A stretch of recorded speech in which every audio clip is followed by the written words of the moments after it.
Alors, on reprend, s'il vous plaît, Tzidkata Shel Ha'anaga. On se rappelle encore une fois qu'il y a une volonté profonde, encore une fois, d'Akadosh Baruch Hu, qui, je reprends ce que j'ai évoqué sur l'Égypte à l'instant, il y a une volonté profonde d'Akadosh Baruch Hu qui s'inscrit à la fois sur la réalité présente et sur ses implications futures, d'accord, dans le contrôle de cette histoire. Nous dit le Rav, Tzidkata Shel Ha'anaga ve'yosher ha'mesibot ha'mitapchot Emaïsod ve'apina shel Torah Kabbalah shel Ramchal. À chaque fois qu'on a évoqué ensemble la problématique du libre arbitre, il reprend, j'ai envie de dire, presque inspiré par le Rambam sur ce point, à savoir qu'à la fois, il y a la réalité de l'histoire telle que nous la vivons, telle qu'elle est au présent, et à la fois une inscription dans la finalité du projet. Et vous comprenez qu'il y a d'une certaine manière une contradiction entre les deux termes. Parce que nous voyons qu'au présent, nous ne voyons pas au bout du compte les implications futures de tel ou tel geste, de tel ou tel acte. Regardez ce que nous dit le Rav. Bimkom shenishtabshu adeot, dayenu, betziduku beyosher ha'anaga, quand au bout du compte, là où on voit que les idées se sont mélangées, se sont mixées, sont incompréhensibles, on ne comprend pas le sens des événements. On voit, pour reprendre encore une fois cette remarque, on a un peu l'impression qu'on vit de temps en temps dans un monde de fous. De temps en temps, j'ai dit. Et pourtant, on ne doit pas perdre d'idée constamment qu'il y a une justesse qui nous apparaît étrange, mais en tous les cas, une justesse et une direction droite de ce monde. Vous savez, c'était la grande boutade enfin, la grande boutade de Gdushat Halevi, du Rabbi Yitzhak de Berditchev, qui disait « Olam Haba, j'y crois, c'est pas de problème. Mais Olam Hazé, c'est où ?» Parce que ici, c'est le Gaïnom, c'est pas Olam Hazé. C'est ce que j'allais te dire. Quand on est en pleine Ukraine au 17e, 18e, c'est pas évident. Achar, en tous les cas, Sham Midgale, Kocho Vetorato, Shel Ish Elohim. C'est dans cette réalité, dans cette compréhension de la droiture de la royauté divine, n'est-ce pas, que se révèle, eh bien, toute la Torah. Asher, Era Ish Olamot, Vergiz Mamlachot, qui au bout du compte, eh bien, va passer son temps, j'ai envie de dire, à remettre en cause toute l'histoire. N'oubliez pas que tous les pouvoirs et toutes les royautés qui ont perduré à travers l'histoire ont toujours eu un grand problème avec, comment dirais-je, avec cette obstination hébraïque. D'accord? Parce qu'au bout du compte, par rapport à leur volonté de dire le monde va mal. Okay? Pourquoi obstination? Je comprends pas. Parce qu'on passe son temps à dire que le monde est dirigé par un créateur. Ah, oui. Et que par conséquent, il y a une justesse dans ce monde en dépit de tout. D'accord? C'est à ce niveau-là que je parle d'obstination. On est têtu. Dieu est un. Vous montez, vous descendez, ça ne bouge pas. Et ça, évidemment, ça pose un gros problème. C'est ça que Ergiz Mamlachot, c'est ce qui nous a causé, encore une fois, beaucoup de détresse. Alors, on me dit qu'on n'a pas les feuilles. Je les ai envoyées à Val. Je l'ai pas envoyé. Ah, je n'ai pas envoyé. Tu peux, merci Laken. Excuse-moi, merci Eliette. J'envoie que l'endroit. Envoie que l'endroit. On vous envoie les feuilles tout de suite pour ceux qui n'ont pas les feuilles. Slicha. Encore que je peux le faire à la vérité, si je dois faire un partage d'écran. Moi, jamais je saurais faire ce qu'il fait. Franchement. Ça, je ne connais rien. Eh bien, t'apprends. Non, je ne peux pas apprendre. C'est bon, je vais faire un partage d'écran. Bon, sinon, je l'ai envoyé. Voilà, vous voyez l'écran, d'accord? Chantal, Metsuyan. Alors, juste, voilà, j'avance un petit peu. Et on s'était ici. Donc, je reprends. Irgiz Mamlachot. Sadik verra l'eau. On est là. D'accord? Achal. Sadik verra l'eau. Racha vetovlo. C'est toute la problématique, comme j'ai dit, c'est le sens même de l'enseignement de nos Chachamim par rapport à ça. La question qui est une sempiternelle question que Havakouk va poser, le prophète Havakouk va poser justement aussi.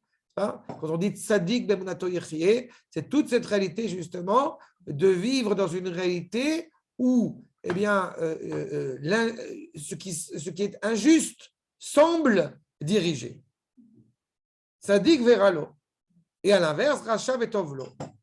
Ou הנושא המקיף והאמצה ביותר את ההנהגה העמוקה של האל היחיד והמיוחד שמתקן ומשלים הכל. Il faut toujours se replacer encore une fois, dans la conception hébraïque qui parle de l'unité. Vous vous rappelez, on a fait ça ensemble sur le Ichud, l'unité d'Akadosh Baruch Hu absolue. Donc, s'il y a une unité d'Akadosh Baruch Hu absolue, il n'y a pas un Dieu du bien et un Dieu du mal. Et pourtant, on voit bien la réalité de cette souffrance. D'accord? C'est ce qu'il est en train de nous dire. Le Ramchal, chez Kibel Messima Milemala, les galotes velevarer omek haetza gvar mishnat taf peizain. Il a déjà reçu au bout du compte une mission, une mission qui s'avère profondément complexe dans ses écrits, dans des périodes très complexes. Eh bien, il veut essayer d'éclaircir sur ce point justement, j'ai envie de dire, de la souffrance. Hazar et Motnav, qui s'est armé, nous dit le Rambam de Reishreki, de force, ose les daber bifnei gdolim, devant des grands benossé kolkar mesoubar asher evich chachayim venevim ve'epil kol chalalim. Il faut comprendre que parler de ce sujet-là est un sujet qui est très complexe. On sait pertinemment qu'il y a des épisodes douloureux de notre peuple que, disons, de manière théorique, on pourrait expliquer. Je n'ai pas dit rationaliser, je n'ai pas dit cautionner, je n'ai pas dit leur donner raison, mais qu'on pourrait expliquer. Mais quand une personne vient au bout du compte, comme c'est arrivé malheureusement des événements absolument dramatiques, vous vous rappelez de ce couple qui attendait les parents, je crois, de la Kala ou du Khatan à Jérusalem, et malheureusement, ils sont morts dans un accident de voiture sur le chemin du mariage. Il y a des histoires comme ça qui sont absolument ça. Alors là, c'est très compliqué de commencer à expliquer.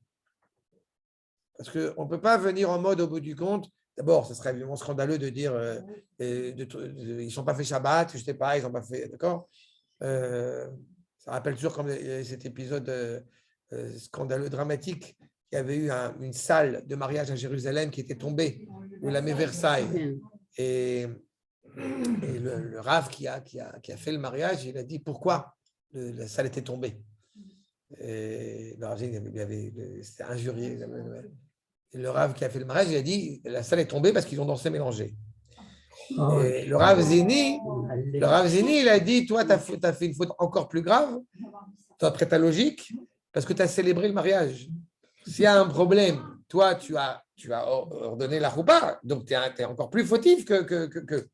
Bon, c'est partie des choses comme ça, des grandes choses que malheureusement parfois certains hommes prononcent, mais le fait est, c'est que vous comprenez à quel point c'est une question qui est très, très, très délicate. Et de l'affronter, je pense que depuis qu'on étudie ensemble le Ramchal et ses articles en particulier, eh bien on essaie de les affronter, comme on dit, à bras le corps, parce que c'est une vraie question. Pour le coup, c'est vraiment pas théorique. Ramchal, ou Achatan Torah Asher Nifrar Al Yedei Hashgacha. Ceux qui comprennent l'hébreu, j'espère qu'ils sont sensibilisés par la langue admirative du Rav Mordechai Shriki, parce que c'est vraiment un vrai Talmid Chacham, et le Ramchal encore plus. Mais le Ramchal qui nous dit, c'est justement le prince de la Torah qui a été choisi par la providence divine, Ashgacha Eliona, Leotzi et Kabbalah, mi Bilbul Lomdea, d'arriver justement à éclaircir ces enseignements donc de la Kabbalah à ceux qui l'étudient, Velenakot Emuna, et de faire de nettoyer justement cette Emuna pour qu'elle soit la plus pure et la plus authentique possible de toutes ces scories, de toute ce mina sitra achra, de tout ce côté obscur de la force. Sitra achra, l'autre côté. Le côté obscur de la force, on parlait dans une langue Star Wars. Uminara asher mat'eotanu be'emtsa aderech. D'accord? Et de ce mal au bout du compte qui nous aveugle, qui nous fait erroner et produire au bout du compte des propos erronés. Lachen. Bachar lo amechaber. Donc, le Ramchal va expliquer, il évoque au début de son livre Da'at U'Tvunot, dans le Siman Chet, la Askir Asugya Chi Mesubechet. C'est vraiment la question peut-être une des plus difficiles, ce n'est pas la plus difficile qu'il y a dans toute la Torah. Tzadik Veralo. Shemare lechoa efer hashgacha. On a l'impression qu'au bout du compte, c'est exactement l'inverse de la providence divine.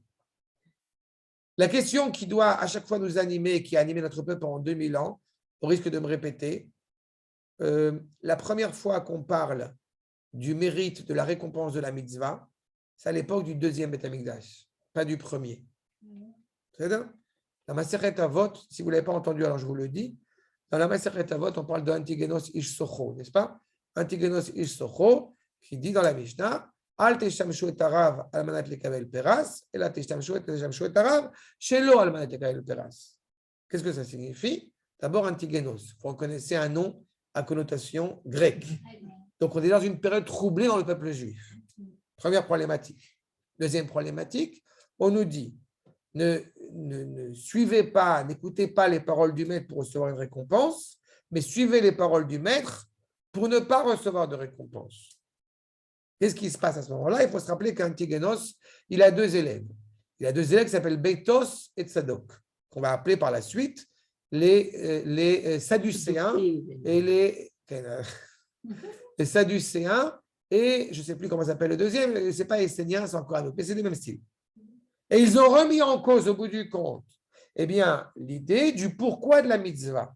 C'est-à-dire qu'au bout du compte, je veux savoir si ça vaut le coup de faire une mitzvah ou non. À l'époque du premier Beth Amikdash, cette question n'existe pas. D'accord? C'est-à-dire qu'au bout du compte, on fait les mitzvot. Pour quelle raison? Pour faire les mitzvot.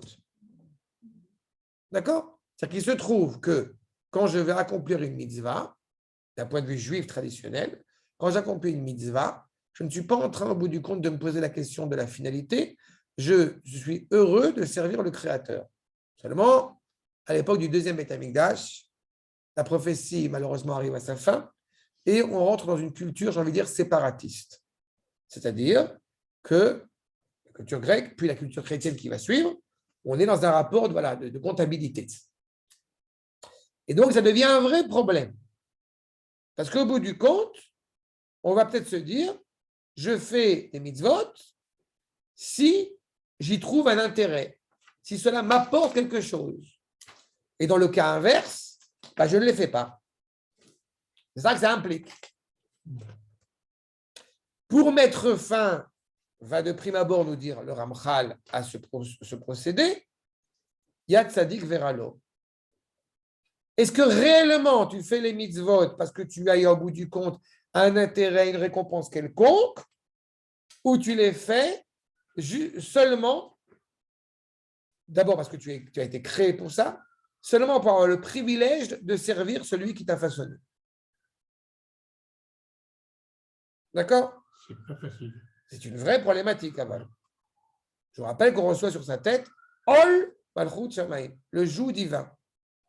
Tous les propos que je vous ai tenus depuis déjà quelques années, je pense qu'à ce stade-là de notre étude, on peut commencer maintenant à parler comme ça. Tous les propos que je vous ai tenus pendant toutes ces années ont toujours souhaité, et je maintiens, à vouloir, au bout du compte, se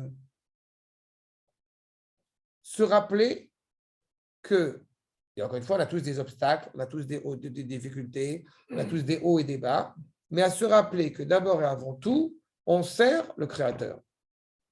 C'est quand j'ose dire il faut manger telle chose ou pas manger telle chose, il faut sortir en Chutz La'aretz ou pas sortir en Chutz La'aretz, il faut mettre les tefilines ou je ne sais pas quoi d'autre, c'est toujours dans un postulat de dire quelle est la volonté du Créateur. Et avant que vous m'injuriez en me disant mais qui je suis pour prétendre connaître la volonté du Créateur, non. Vous auriez le droit. Je ne prétends pas connaître la volonté du Créateur, mais je prétends connaître la volonté du Créateur telle qu'elle est transmise à nos maîtres depuis des générations et des générations. Ça, oui. En m'efforçant d'essayer d'y être le plus fidèle possible. Quand tu portes secours, simplement, immédiatement, c'est le secours qui vient en tête. Apporter de l'aide à celui qui en a besoin. Et quelle est Tu ne penses pas tout de suite c'est pour le parce qu'à Kadosh Baruch Hu, il faut toujours. Je n'ai pas compris la différence. La première chose que tu ressens quand tu portes secours Je te à répète, quelqu'un, je n'ai pas compris. Tu c'est n'as porter pas secours. compris ma réponse. Tu n'as pas compris ma réponse. Un juif a demandé, il a pris un stop, il était monté en stop avec le Rav Zini. Et ça s'appelle Shimous Yamirarem. Un juif, il est monté en stop avec le Rav Zini. Et le juif demande au Rav, est-ce que tu m'as pris en stop parce que tu m'aimes bien ou parce que tu veux accomplir un commande du Shulchan Aruch? Réponse du Rav Zini, je ne comprends pas la différence. C'est deux. Je te réponds la même réponse, modestement, et je te réponds la même réponse. À partir du moment où j'accomplis Shulchan Aruch, dans ma tête, je fais ce qui est bien, ce qui est cohérent par rapport à ma situation de juif tiers et tiers. C'est deux. Pas shoot. Et on peut éviter de ressentir même un infime plaisir de pouvoir. Mais tu es content de faire le bien. Pourquoi tu n'aurais pas le droit d'être content de faire le bien? Tu n'as pas le droit. Exactement, tu as fait raison. Je ne suis pas en train de me flageller non plus. C'est simplement qu'on est content de faire le bien. Le tzaddik verra l'eau. Le tzaddik verra l'eau. Ça ne veut pas dire au bout du compte. Je ne t'ai pas dit que lui ressentait automatiquement cette réalité. On va en parler de ça. Mais je ne t'ai pas dit que lui ressentait automatiquement la souffrance ou le mal. Vous vous rappelez que, si je ne l'ai pas évoqué, vous vous rappelez la question des Juifs qui sont allés demander au Rav Elimelech de Lijansk. Vous vous rappelez de cette histoire sur la question de la souffrance? C'est une question pour moi. Alors, je vous répète, la question que vous me posez là, c'est une question pour mon frère. C'est-à-dire mon frère Reb Zusha. Dit le Rav Elimelech Melijansk. Il y avait trois frères, Yehudi Akadosh, le Reb Zusha de Napoli et Rav Elimelech de Lijansk. Et le Rav Elimelech, il dit, c'est une question pour mon frère. Ils vont aller poser la question au Rav Zusha. Ils arrivent dans la grotte, ils arrivent dans un endroit, c'est enneigé totalement. On est en Europe, en Ukraine, on n'est pas en Algérie, donc il y a de la neige. Et au bout du compte, ils arrivent à pénétrer dans ce Beth Midrash. Il fait noir totalement, il y a une petite lumière, machin. Il y a Reb Zusha qui est sous des couvertures, sous des couettes, sur tout ce que vous voulez, en train d'étudier. Et on voit, genre voilà, et ils viennent le voir. Écoute, ton frère nous a envoyé pour te demander est-ce que tu peux nous expliquer la souffrance? Est-ce que tu peux nous expliquer la… Ah bon, mon frère vous a envoyé me voir? C'est étrange parce que je ne connais pas la souffrance. Ça veut dire qu'il y a cette réalité-là aussi. C'est la fameuse histoire c'est la fameuse histoire qui est bien connue du juif qui vient se plaindre auprès de son rave parce que sa maison elle est trop petite et il n'a pas de place. L'histoire du mouton, la chèvre, la girafe, etc. Ah, il y a de l'espace. C'est sur la même problématique. Donc on essaie de décrire objectivement une question de souffrance qui existe parce que comme a dit très bien Eliette, on n'est pas en train de se flageller. Mais on est en train de dire clairement, quand je commence à sentir cette souffrance absolument terrible que je vis, qui est vraie, qui est objective, on n'est pas en train de dire « Ouais, le ghetto de Varsovie, quel kiff !» À partir du moment où on est en train de vivre cette souffrance absolument dramatique, comment est-ce qu'au bout du compte, on va la vivre, cette souffrance? Et comment est-ce qu'on va se positionner par rapport à la providence divine? C'est l'essence même, encore une fois, de son livre. D'ailleurs, Kol Haesber, Shalanaga Kula, pour essayer de comprendre comment est-ce qu'Akadosh Baruch Hu dirige son monde. Zeuma Shemevakeshet Aneshama Ladat. Dans le Dat Udvunot, qui est un dialogue profond entre la Neshama et la Chokhma, c'est tout un sujet à part entière. En tous les cas, la Neshama s'interroge là-dessus. Yosher Amishpat, toi, le maître de la justice, donc amené par la droiture. Ve'omek Ha'etza Shlema, qui donne des conseils les meilleurs, les plus purs, les plus parfaits, les plus authentiques. Azot Shezacharta, Ima Shani Chafatza Lishma Mimcha, Ber Eitev Davar Al Burio. Éclaire-moi de la manière la plus authentique, la plus profonde sur cette question épineuse. Une fois, elle ne se traduit pas forcément littéralement parce que sinon, truc, mais l'idée, elle est là. D'accord? Que je connaisse bien les choses. Donc, on va essayer de voir, encore une fois, que d'abord, dans la manière du Créateur de gérer le monde, eh bien, il y a deux paramètres. Il y a deux dimensions. Regardez ensemble. Il y a deux anagotes, j'étais anagote. Anaga achat, Chez Gilouï Yechudo. D'abord, la volonté d'Akadosh Baruch Hu, c'est de révéler son unité. Parfaite, totale, complète. Ve'anaga achat shel haolam, anotenet makom lara, yanikret belashon haramchal, anagat hamishpat. Si je veux révéler que je suis un, unique, alors je dois impliquer la possibilité de ce mal. Je dois comprendre la possibilité du contraire. Vous vous rappelez, on a évoqué cette problématique-là. C'est-à-dire que s'il n'y a pas la possibilité du contraire, alors ce n'est plus au bout du compte une réalité une au sens global, au sens collégial du terme, ça devient au bout du compte une réalité unicite. Vous voyez la nuance? C'est pas clair? Vous avez une réalité qui est une. Quand je dis unicite, je ne sais pas si c'est le bon terme en français, mais quand je dis unicite, c'est-à-dire qu'en sens où elle n'impliquerait qu'une dimension, sans impliquer l'autre. C'est pas un exemple? Je vais te donner un exemple. Vous êtes d'accord avec moi que quand justement, dans cette réalité, voilà, quand vous avez un monde qui est composé de deux dimensions, n'est-ce pas? Une dimension spirituelle et une dimension matérielle, façonnée par un créateur un. Si on a deux dimensions, c'est qu'on a deux facettes. On a deux dimensions, on a deux images de deux réalités. Sauf que ce n'est pas le Dieu de la terre et le Dieu du ciel. C'est le même. D'accord? Le problème, c'est qu'il peut y avoir, justement par rapport à cette dualité, des contradictions entre la dimension spirituelle et la dimension terrestre. Comment est-ce qu'on va gérer cette contradiction? Ou alors, je considère que le Dieu auquel je m'adresse, c'est uniquement le Dieu du ciel, mais ce n'est pas le Dieu de la terre. Et dans ce cas-là, on a un problème parce qu'on n'est plus dans la réalité de l'unité absolue. N'est-ce pas? Ou alors dans le sens inverse. On est dans le Dieu de la terre, mais en fait, ce qui se passe après ma mort, après 120 ans, on s'en fout. Mais l'un comme l'autre, c'est un problème. Maintenant, si je m'inscris dans une réalité du Dieu un qui veut révéler toute son unité, malgré les distinctions, malgré les séparations, l'impression d'avoir justement une pluralité en apparence, alors on a automatiquement un problème et une contradiction.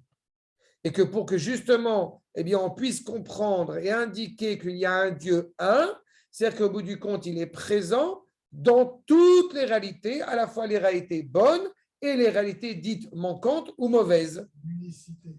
C'est pour ça que j'ai parlé de cette notion-là. Vous avez l'unité de Akadosh Baruch Hu et son unicité.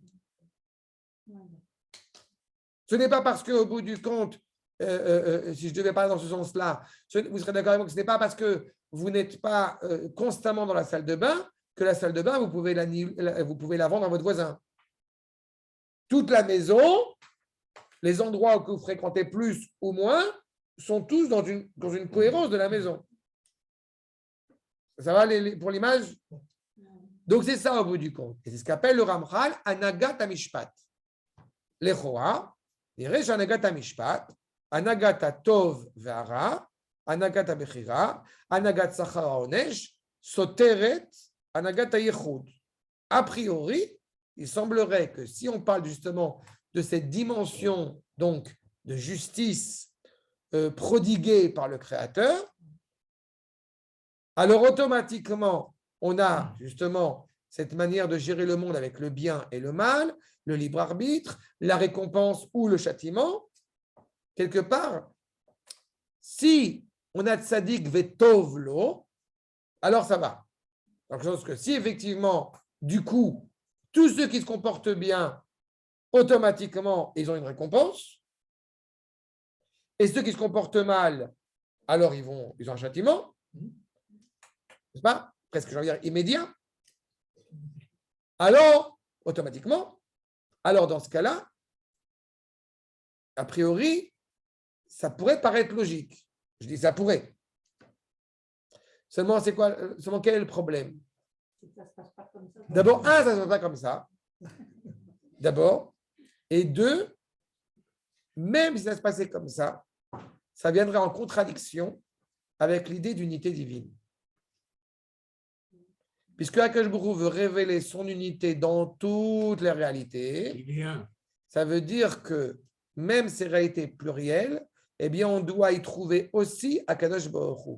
Il n'y a plus de révélation d'unité. Si au bout du compte, quand on nous dit Ve'afta et Hashem Elohecha bechol levavecha, les deux instants du cœur, alors si on dit l'instinct qui est naturellement animé pour servir Akadosh Baruch Hu, alors il n'y a pas de tridouche, pas de renouveau. Et si on te dit que l'instinct qui a priori va à l'encontre, l'autre versant du cœur, lui aussi, il veut servir Akadosh Baruch Hu, alors là, réellement, son unité se met en place.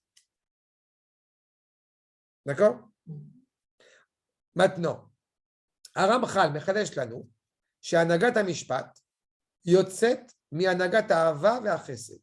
Oh, la manière de gérer justement ce monde par cette justice divine, nous dit le Rav, elle est animée par l'amour et la bonté. Pourquoi?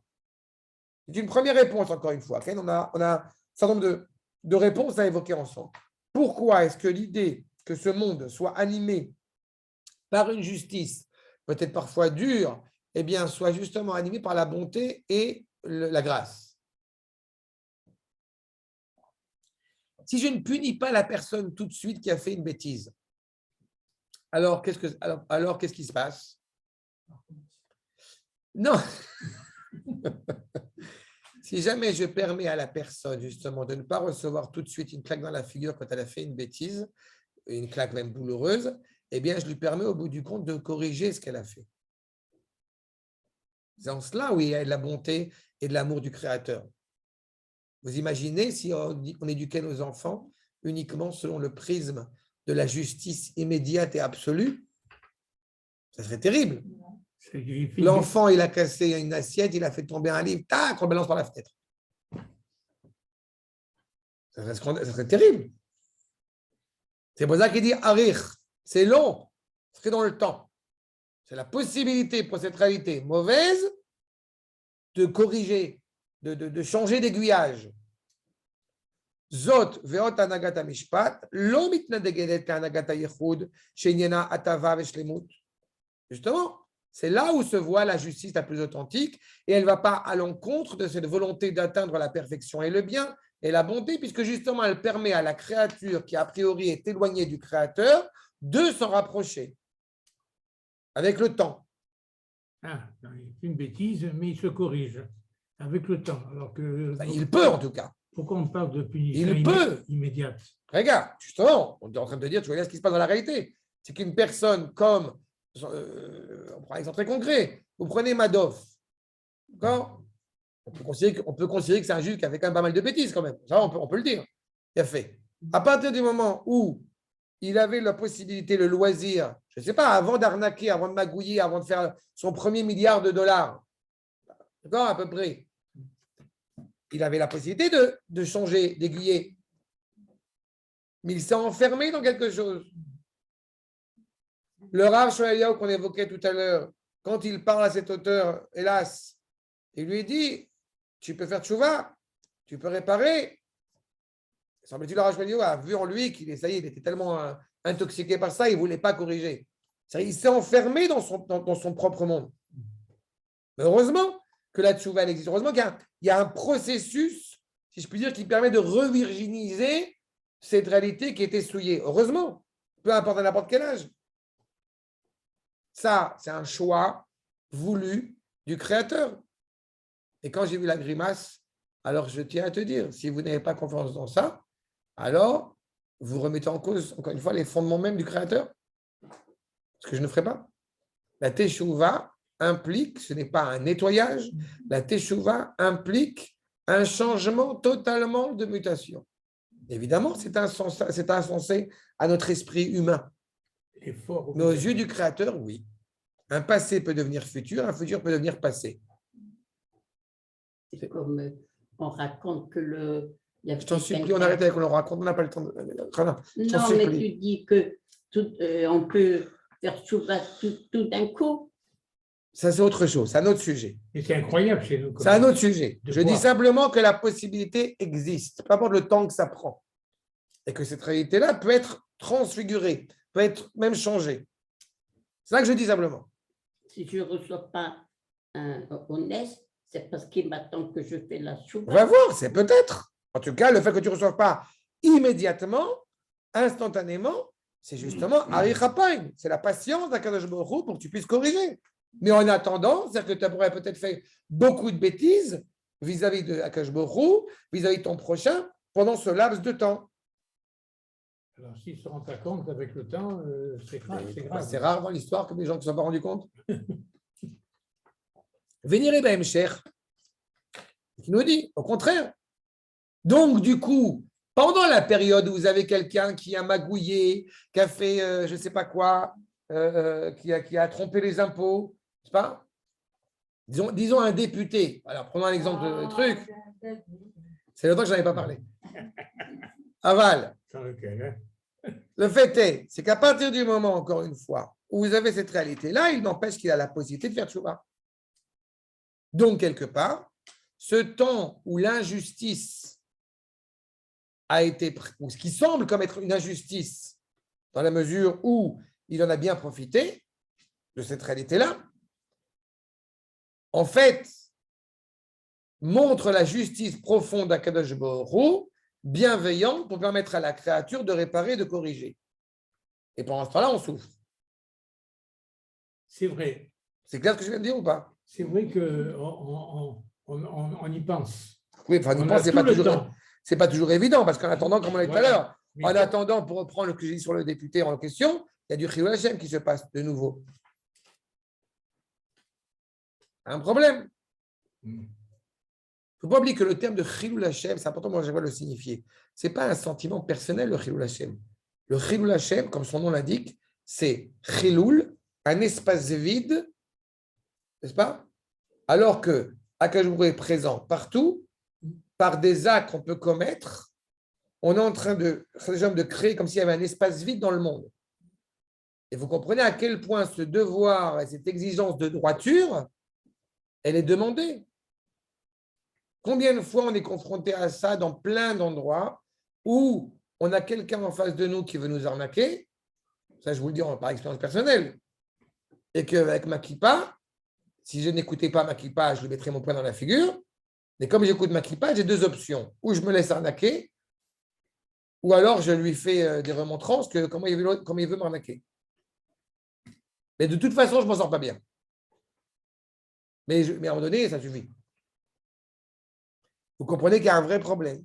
Donc, ça veut dire que la bienveillance, la patience du Créateur, va nous dire le Rav, elle aide Imesayat Benikayon Ara.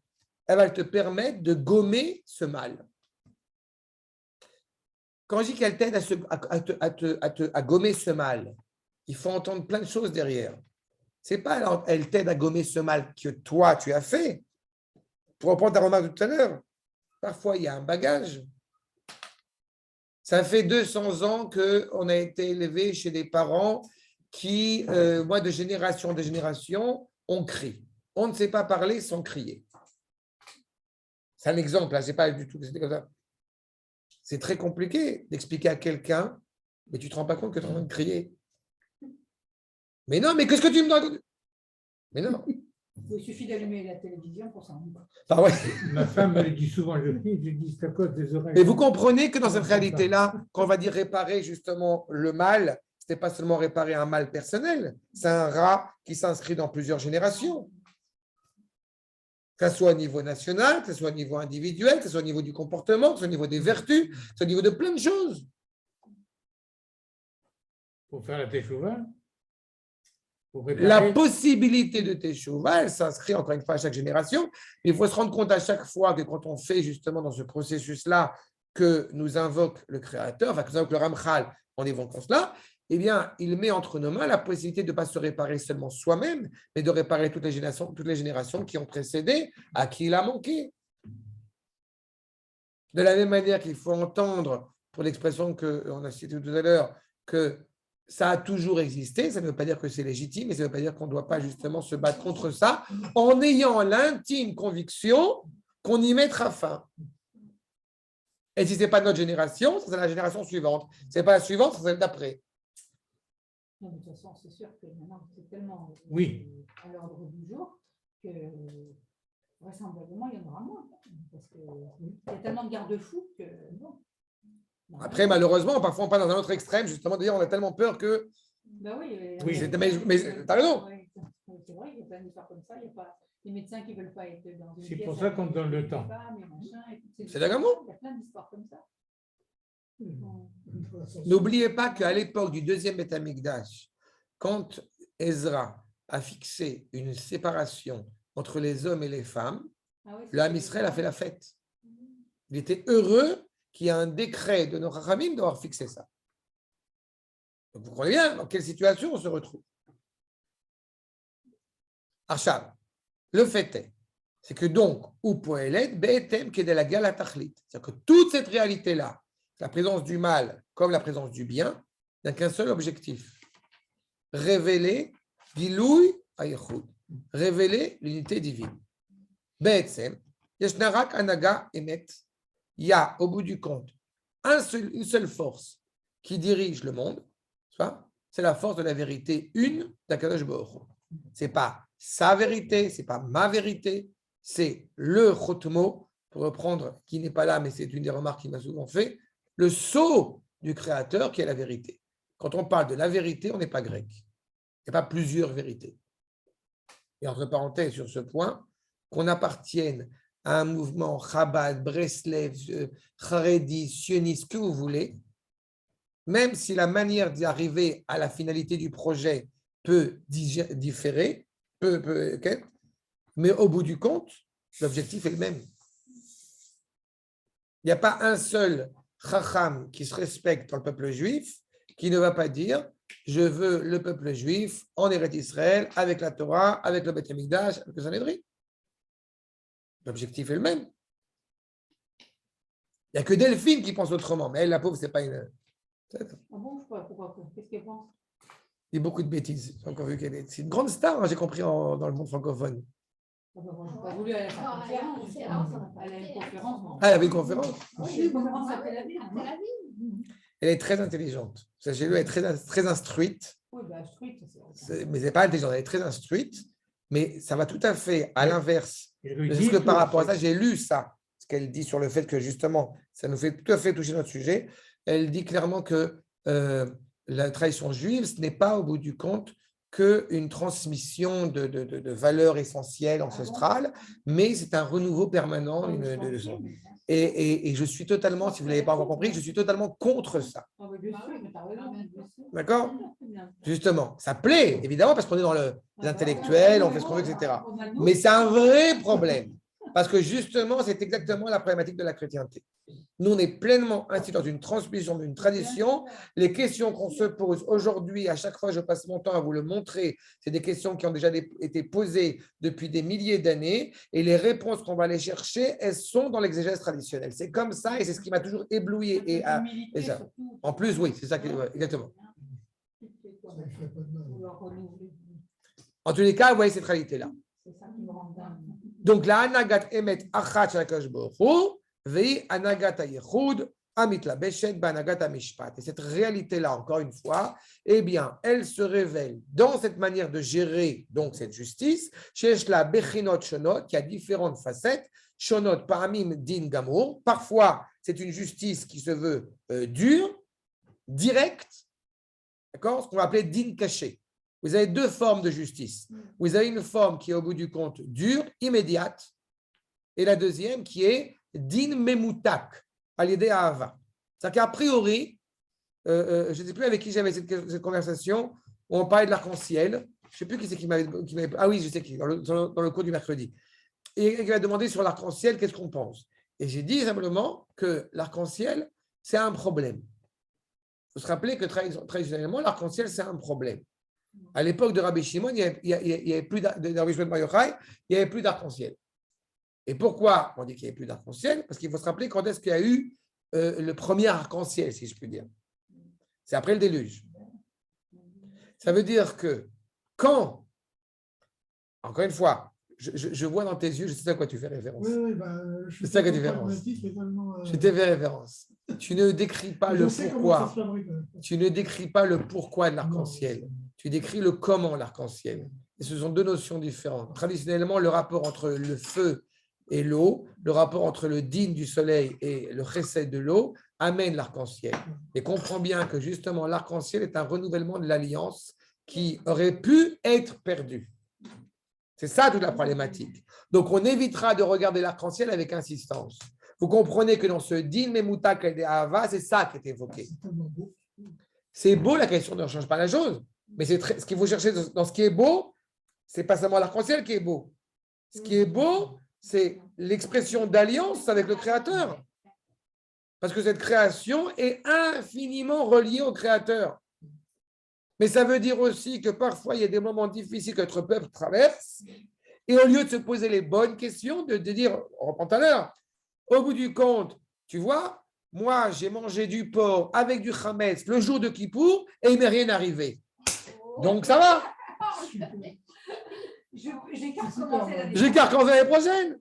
Alors que ce que tu n'as pas compris au bout du compte, et c'est la bienveillance du Créateur. Tu t'es pas reçu une claque dans la figure tout de suite, dis merci à Kadosh Baruch Hu de te donner la possibilité de. C'est exactement l'inverse. Alors, quand quelqu'un, au bout du compte, malheureusement, il se reçoit une bonne claque dans la figure, le din caché, le din gamour, là, il comprend. Non, mais des fois, tu te reçois une claque et tu te dis, mais pourquoi m'arrive ça? Qu'est-ce que j'ai bien pu faire pour que... Il a fait. D'abord, il a fait mode. Il a fait mode. Je vais te dire, d'abord, on n'a pas toujours la réponse. C'est vrai ce que tu dis, on n'a pas toujours la réponse. Par contre, c'est clair que celui qui se dirait, c'est bon, je suis parfait. D'accord? T'en as comme ça, t'entends. T'as parlé d'orgueil. T'as certains comme ça, encore une fois, qui sont très en mode, c'est bon. Moi, non. Moi, c'est bon. D'accord? Mon voisin, j'en sais rien, mais moi, ça va. Quand tu commences à penser comme ça, il y a un problème. Il y a clairement un problème. Parce que le tzaddik, justement, comme disait Manitou, le tzaddik d'amour, il est gamour. Il n'existe pas, le tzaddik d'amour. Ne serait-ce que par rapport à soi, et si ce n'est pas par rapport à soi, c'est par rapport à son prochain. Le fait même, à chaque fois que j'entends des gens qui me disent, tu te rends compte comment est-ce que le peuple, il se comporte pas, etc., je passe mon temps à lui dire, très bien, qu'est-ce que tu fais? Qu'est-ce que tu fais? Est-ce que tu as relevé les manches? Est-ce que tu as été donné un cours? Est-ce que tu as été renseigné? Est-ce que tu as été aidé dans le prochain? Est-ce que tu as été... Je sais, n'importe quoi. À partir de là, on peut discuter. D'accord? Top. Si j'ai reçu un... Attends, mais juste le Mechila, est-ce que je vais devoir m'arrêter juste pour terminer sur cette phrase. Olefaim gam avaratadin. Vous voyez? Din alidé ava. Pardon? Vous n'avez pas. Excusez-moi. Excusez-moi. Vous avez Benikayon? Oui. Ah, Benikayon ara. Excusez-moi. Tiens. Fais passer, s'il te plaît. Tiens. Excusez-moi. Oui.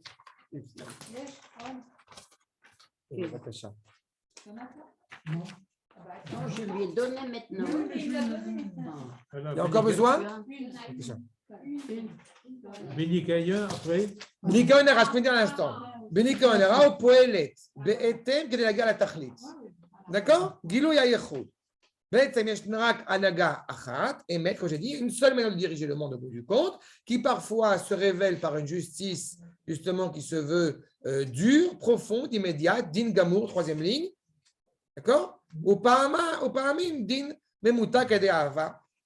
Et parfois, justement, mené par l'amour. Sur le compte, d'une certaine manière, du din. Parce que cette justice, au bout du compte, qui se dit patiente, ça ne veut pas dire qu'au bout du compte, je n'ai pas fait attention que tu as fait une bêtise. Je dis simplement que je suis patient. J'essaye de te proposer, justement, et bien clairement, de corriger. De réparer. Aval gama uto shel mishpat, novea mea elem shel hayechut. C'est-à-dire qu'au bout du compte, l'essence même de cette dimension de justice, qui se veut patiente, si je puis dire, eh bien, elle provient du fait que Akadosh Baruch Hu, d'une certaine manière, se met en retrait. Et se met en retrait, c'est-à-dire qu'il ne disparaît pas. C'est le problème essentiel de la justice, savoir justice expéditive. C'est fait, non. Ou alors, si c'est trop tardif, ça peut être déconnecté de l'acte. Et là aussi, on a. Et c'est aussi un problème. D'accord, tout à fait. Et c'est la grande question de la justice dans tous les pays du monde. Mais c'est, voilà. Il a fait. C'est exactement la problématique. D'accord? Donc, on est vraiment dedans. Et comprenez toujours, encore une fois, la problématique que j'ai souvent évoquée sur la nuance de légalité et légitimité.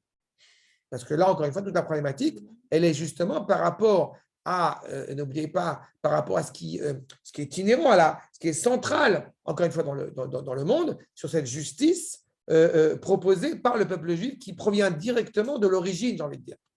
Et pour reprendre ta remarque de tout à l'heure, on n'est pas dans une réalité dite religieuse. On est dans une. Je dis à chaque fois aux garçons à la yeshiva, entre autres, ne soyez pas religieux. Il ne faut pas être religieux. Non, mais c'est ça le problème. Il faut sortir de ce carcan d'être religieux. Il faut être justement juif, avec cette cohérence, encore une fois, profondément complète, en tout cas y aspirer et travailler dessus pour être en cohérence avec le Créateur, avec la créature, avec soi-même. C'est la base même de toute la tradition juive. Et c'est pour ça qu'on est toujours, au bout du compte, en contradiction avec tous les faits religieux, quels qu'ils soient et quels qu'ils existent. Être religieux, c'est prier 3 fois par jour, mais ça veut dire que dès que tu sors de la synagogue, tu peux aller voler ton voisin. Exactement. Et ce que Dieu préserve, c'est pas ça. D'accord? Tov. Alors, on s'arrête là, avec votre permission. Est-ce qu'il y a des questions? Si j'ai bien compris, Anagat, c'est qu'il nous donne la permission de fauter, il nous donne le temps de réparer. Non. Il nous donne pas D'abord, il ne nous donne pas la permission de fauter. On prend la permission, on prend le droit, on s'autorise à fauter. Mais Akadosh Baruch Hu ne nous permet pas de fauter. Seulement, Akadosh Baruch Hu, il dit clairement que quand tu as fauté, alors je ne te casse pas tout de suite la tête. J'essaie, comme j'ai de l'amour pour toi, te dire Akadosh Baruch Hu, alors je suis patient et je t'aide à corriger. Je te donne le temps d'essayer de réparer tes erreurs. Et ma cheshbonot rabbi. Non, c'est la suite du passé, la suite du verset. Le début du verset, je te rappelle, Akadosh Baruch Hu Asa'et Adam Yachar. Après, tu devras rendre des comptes. Mais d'abord, Hachem Asa'et Adam Yachar. L'homme est né droit. Tu ne peux pas invoquer au bout du compte. Tu comprends, je suis né comme ça. C'est ta faute si je suis né comme ça. Non. Akadosh Baruch Hu, il a fait l'homme droit. Et toi, tu prendras la décision au bout du compte, parfois avec des influences extérieures, de ce que tu vas décider de faire de bien et de pas bien. Baruch Hashem, il y a suffisamment de gens qui se prennent volontaires pour faire le pas bien. Peut-être qu'on va essayer de faire le bien, c'est pas mal, ça peut aider.